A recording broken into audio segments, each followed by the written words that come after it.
nächsten Metatrack. Das sind diese metrischen Muster. Was kann man damit machen? Also symmetrische Muster sind praktisch die Ausbaustufe für die Horizontarbeit, über die wir schon gesprochen haben. Das bedeutet, ich stelle mir vor, ich bin im Zentrum einer Sphäre, einer Kugel oder einem Ei oder auch einem Kubus und platziere verschiedene Energiezeichen, Schriftzüge und trage diese Sphäre praktisch permanent im Alltag mit mir. Setze ich mich jetzt in einen Kaffee, kann ich damit in Einklang mit der Stimmung, die ich dort vorfinde, harmonisierend wirken. Das ist sehr praktisch. Ja, kann man ja auch ganz gezielt, also verhilft ja dann auch, so wie ich es verstehe, innerhalb einer Menschenmenge, wenn man zum Beispiel weiß, man geht wohin, ist eine Unruhe oder so, Genau. sich so gewisse Muster schon mal reinzuprägen, um einfach für sich in Ruhe zu bleiben und wenn auch das Umfeld offen dafür ist, dann auch quasi diese Gruppenenergie nochmal zu harmonisieren. Richtig, die Gruppenenergie harmonisieren. Ich gehe einfach drauf ein und kann mich besser drauf einstellen. Und wenn ich besser drauf eingestellt bin, dann hat das zur Folge, dass ich aufmerksamer bin, vitaler bin und mich insgesamt wohler fühle.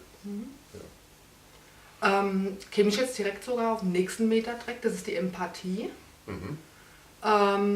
Ja, Empathie ist für mich in dem Moment auch nur konstruktiv, wo ich bei mir bleibe, wo ich weiß, das bin ich, weil als Empath, mir fängt ja viele Dinge auf. Also es geht, bei der Empathie hat natürlich verschiedene Vorteile, vielleicht für den Anfänger auch die einen oder anderen Nachteile, muss man ehrlicherweise dazu sagen. Denn ich nehme, wie gesagt, viel auf. Ich stelle mich also energetisch drauf ein, schwinge mich auf die Stimmung ein, gehe praktisch auf Resonanz und probiere einfach beispielsweise kleinere Wehwehchen im Gegenüber mitzuspüren oder seine Grundstimmung mitzuspüren. Im Sinne der Heilungsbegleitung würde ich jetzt sagen, okay, ich merke, dein rechtes Bein tut weh, dann weiß ich eher, kann ich drauf eingehen, ziehe ich die schlechte Energie raus, gebe die neue, frische Energie rein. Aber die Schwierigkeit liegt natürlich daran, dass man nicht alles, was man vorfindet, auf sich selbst beziehen kann.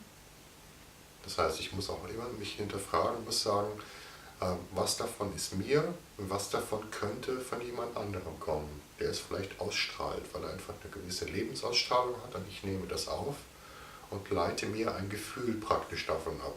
Also man muss sich da auch zu schützen wissen. Es geht einfach dadurch, dass ich mich nicht drauf einlasse. Dass ich einfach zumache, nichts mehr rein, nichts mehr raus und in dem Moment sage, ich möchte nichts mehr mitspüren.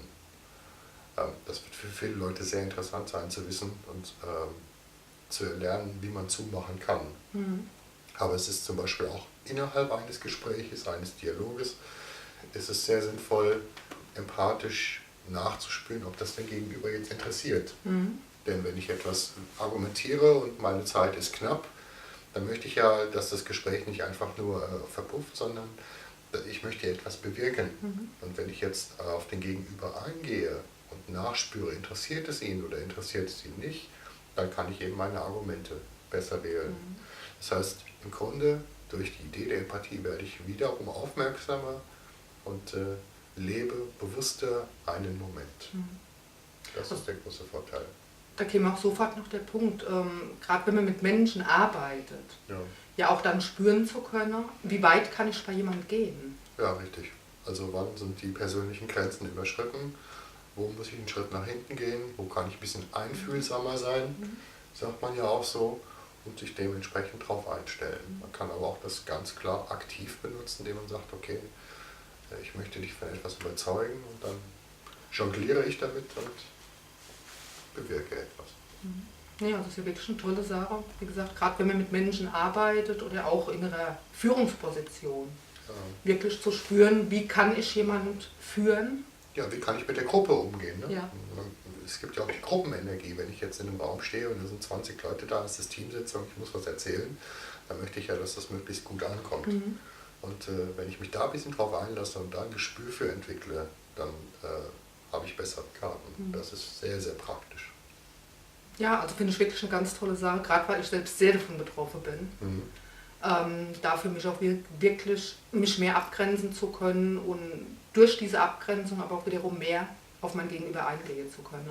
Ja, man hat praktisch einen Schalter, einen bewussten Schalter. Also es ärgert einen nicht, aber es begleitet einen auch nicht den ganzen Tag. Es ist nur dann, wenn man es praktisch einschaltet.